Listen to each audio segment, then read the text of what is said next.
Hello, രാവിലെ തന്നെ ഒരു സ്റ്റെപ്പ് മഴയൊക്കെ കഴിഞ്ഞ് വെയിലിങ്ങനെ വരണോ വേണ്ടേ, ഇന്നിപ്പോൾ വെയിലടിക്കണോ വേണ്ടേ എന്നുള്ള രീതിയിൽ ഇങ്ങനെ നിൽക്കുകയുണ്ടോ. അതൊക്കെ കഴിഞ്ഞ് ഞാൻ വന്ന് നോക്കിയപ്പോൾ അതിന് ചെടിച്ചട്ടിയിൽ ഫുള്ളും വെള്ളം കെട്ടി നിൽപ്പുണ്ടാകുന്നുണ്ട്. ഇത് മൺചട്ടിയാണ്. മൺചട്ടിയിൽ നിൽക്കുന്ന ചെടികൾ നട്ടാലുള്ള ഒരു ഗുണം എന്താണെന്ന് വെച്ചിട്ടുണ്ടെങ്കിൽ ചെടികളിങ്ങനെ അഴുകി പോകുകയോ വാടിപ്പോകുകയോ ഒന്നുമില്ല. വെള്ളം കുറച്ച് കഴിയുമ്പോൾ മൺചട്ടി തന്നെ ഊറ്റിയെടുത്തോളും. അപ്പോൾ അതിൽ കുറച്ച് അഴുക്ക് ചെടികളും കാര്യങ്ങളൊക്കെ കുരുത്ത് നിൽപ്പുണ്ടാകും. അതൊക്കെ പിഴുത് കളഞ്ഞതിന് ശേഷം ഇത് മാങ്ങാപ്പൂവെന്നോ അങ്ങനെ എന്തുണ്ട് കുഞ്ഞിലൊക്കെ ഞാൻ കേട്ടിട്ടുള്ളത്, എനിക്ക് അറിഞ്ഞൂടാ ഇതിൻ്റെ ഒറിജിനൽ പേരൊന്നും. അപ്പോൾ ഇത് ഓറഞ്ച് കളറാണ്, പല വെറൈറ്റി കളറുണ്ട്. അത് പൂത്ത് കഴിഞ്ഞാൽ നല്ല ഭംഗിയുണ്ടാവും. പിന്നെ അതുപോലെ തന്നെ വെള്ളരി തൈ ഞാൻ വേസ്റ്റ് കൊണ്ടിട്ടിട്ട് അതങ്ങനെ മുളച്ചതാണ്.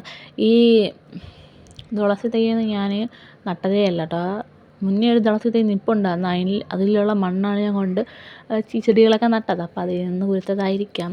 പിന്നെ ശംഖുപുഷ്പം തൈയൊക്കെ നട്ട് വെച്ചിട്ടുണ്ടായിരുന്നു കേട്ടോ. അപ്പോൾ അതിൽ വെള്ളയും നീലയും ഉണ്ട്, ഇങ്ങനെ മുളച്ച് നിൽപ്പുണ്ട്. ഏതൊക്കെ മുളച്ചെന്ന് വരുമ്പോൾ തന്നെ അറിയാം.